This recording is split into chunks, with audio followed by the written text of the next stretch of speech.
থাই green chicken curry আমার জন্য একটা আলটিমেট কমফোর্ট ফুড। এটা খুবই tasty, it's hot, spicy, creamy, rich with flavours. এক কথা একটা ফ্লেভার বম্ব। সো গ্রিন কারিতে মেইনলি দুইটা স্টেপস আছে। ফার্স্ট স্টেপে হচ্ছে কারি পেস্ট বানানো আর সেকেন্ড স্টেপে মেইন রান্না। কারি পেস্টের জন্য আমি এখানে ইনগ্রেডিয়েন্টসগুলো নিয়ে নিয়েছি, এগুলো এখন ব্লেন্ড করে পেস্ট করে নেব। একটা 1.5 কেজি মুরগি রান্নার পেস্ট বানাতে আমি নিয়েছি 2 স্টিক লেমন গ্রাস, 1.5 ইঞ্চ পরিমাণ গালাঙ্গাল, এটার পরিবর্তে আদা দিলেও হবে। আরও দিচ্ছি 4টা শ্যালোটস বা ছোট সাইজের পেঁয়াজ। এই পেস্টের জন্য বড় পেঁয়াজ না দিয়ে দেশি বা ছোট সাইজের পেঁয়াজ ব্যবহার করলে পেস্ট ভালো হবে। এরপর দিচ্ছি একটা মাঝারি সাইজের রসুন আর 1 মুষ্টি পরিমাণ ধনেপাতা। সাথে আরও দিয়ে দিচ্ছি 3-4টা লেবুর পাতা।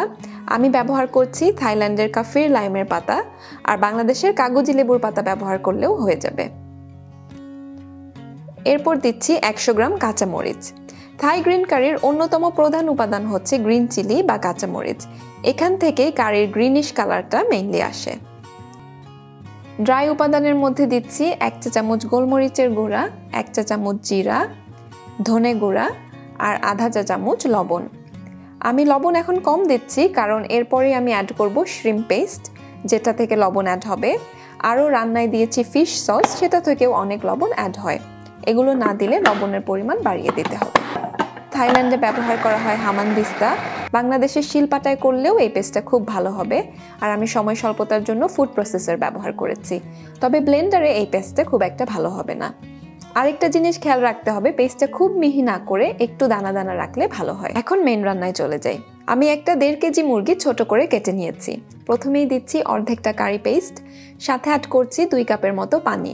গ্রিন কারির একটা স্পেশালিটি হচ্ছে এখানে কোনো কুকিং অয়েল দিতে হয় না, কারণ আমি অ্যাড করব কোকোনাট ক্রিম, যেটা থেকে এনাফ ফ্যাট কন্টেন্ট আর ক্রিমিনেস অ্যাড হবে।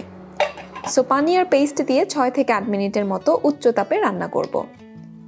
তারপর দিচ্ছি 250 গ্রাম কোকোনাট ক্রিম। কোকোনাট ক্রিম না থাকলে মিল্কও ইউজ করা যায়, সেক্ষেত্রে কোকোনাট মিল্ক ভালো মতো জাল দিয়ে অনেকখানি ঘন করে নিতে হবে। আর কোকোনাট ক্রিম দিয়ে মিডিয়াম হিটে আরও 5-6 মিনিট রান্না করতে থাকবো। থাই গ্রিন কারিতে ট্র্যাডিশনালি সবুজ বেগুন ইউজ করা হয়, যেটা আমি কেটে এখন অ্যাড করে দিচ্ছি। অন্যান্য সবজির মধ্যে শিম, আলু, বেবিকর্ন এগুলো দিয়েও গ্রিন কারি অনেক টেস্টি হয়। এবার বাকি পেস্টটা দিয়ে দিচ্ছি। এটুকু রান্নার শেষের দিকে দিচ্ছি, যাতে করে কারিতে পেস্টের উপাদানগুলোর ফ্রেশ ফ্লেভার পাওয়া যায়। এভাবে আরও 5-6 মিনিট রান্না করার পর সিজনিংয়ের জন্য দিচ্ছি 1 চা চামচ ফিশ সস, 2টা লেবুর পাতা আর 1 টেবিল চামচ ব্রাউন সুগার, বা এখানে নর্মাল সুগার দিলেও হবে। ফাইনালি দিয়ে দিচ্ছি কিছু ফ্রেশ বাজল বা তুলসী পাতা।